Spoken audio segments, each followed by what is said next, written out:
Good morning mga kachabi. Going to medical po tayo pa-blood test para sa aking parinyo ng aking visa. Extend kasi ako ng 1 taon mga kachabi para sa aking pagpa-check up ba. Kasi kailangan ko magpa-check up eh.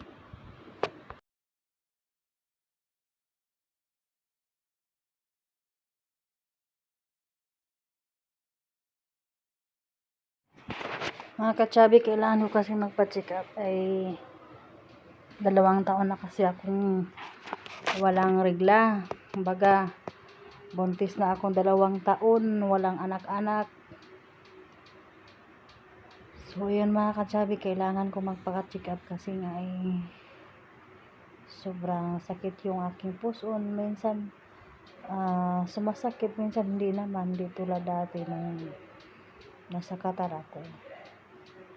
Kasi matagal na din ito na hormonal imbalance. Umuwi ako galing ng Qatar. 1 taon talaga yon, hindi ako niregla. Tapos nagpa-check up ako noon, bigyan ako ng gamot, pang-paregla daw yun, 10 ata yun. Tapos noon regla naman ako. Tapos nung dumating ako dito 2023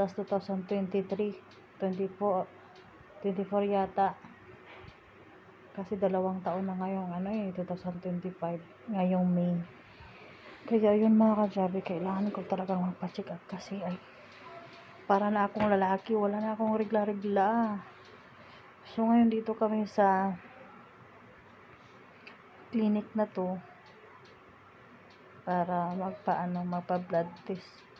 Ang daming dugo na kinuha sa akin, yung maliliit na bottle, diba? 5 pieces na bottle na. Kaya ayun mga kasabi, ang dami ko na ding naramdaman sa katawan ko. Kaya kailangan ko talaga magpa-check up. Mahirap pag hindi tayo magpa-check up. Tingnan nyo yung tiyan ko, sobrang laking laki. Kahit anong diet ko, ayaw talagang, hindi ako papayat. Kaya kailangan natin talaga. Pagtapos niya mga chabi, tapos na ako yung kinuha ng dugo. Sinihintay ako ng aking amo. Anong oras siya darating? Kasi umalis yun.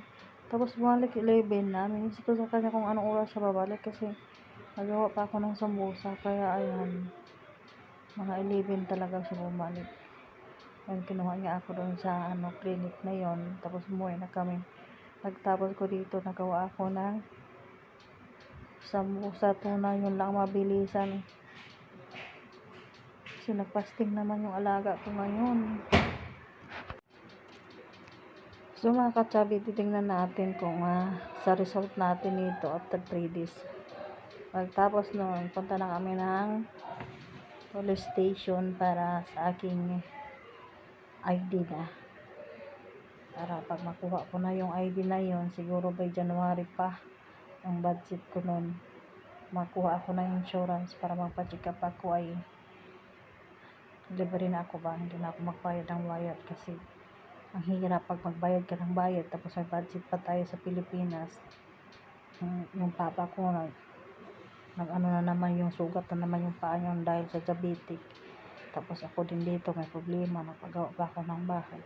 Ang hirap mag-budget, Ginoo ko. So yan na mga kasabi, thank you for watching. Susunod ulit and bye bye. God bless you po sa lahat.